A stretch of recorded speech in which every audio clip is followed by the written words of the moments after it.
Hello guys! Welcome to my channel. So ngayon, ipakikita ko po sa inyo ang gagawin kong pagpapataba sa aking mga halaman. So ngayon ay paano ba magpataba? So ewan ko. Hindi, joke lang po yun. Pag po ito kasi papatabaan ko ngayon yung aking mga Dipenbasya at saka yung aking mga Aglaonema.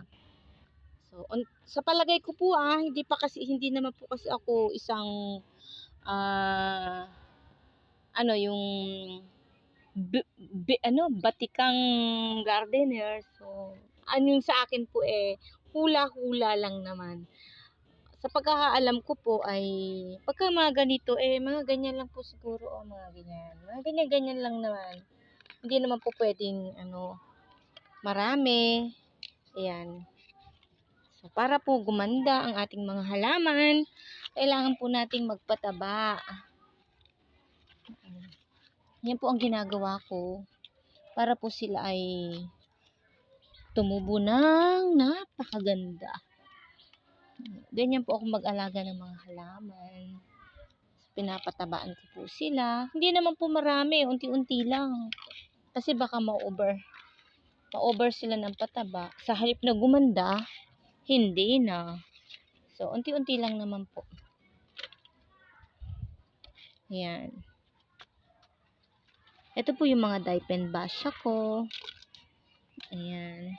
Ang pag-aalaga po ng halaman ay hindi naman po basta-basta lang kasi pinag-uukulan din po yan ng pagmamahal. Katulad ng pagmamahal sa isang boyfriend, sa isang asawa.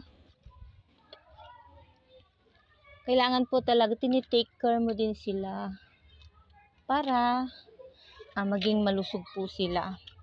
So, ayan, pupunta po ako sa gitna kasi yung mga nasa dulo, ayan. Ayan po ang aking mga halaman. So, magaganda sila kasi punong-puno sila ng pagmamahal. Ayan. Hindi po ako gumagamit ng gloves kasi wala na akong gloves. Ubus na po. So, mga po ito? Dipenbasya. Ayan. Mga Dipenbasya po sila. Yung iba dito, aglaw.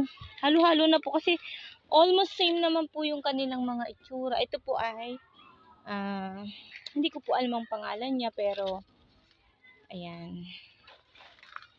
Kinds po siya ng philodendron. So, ito naman po si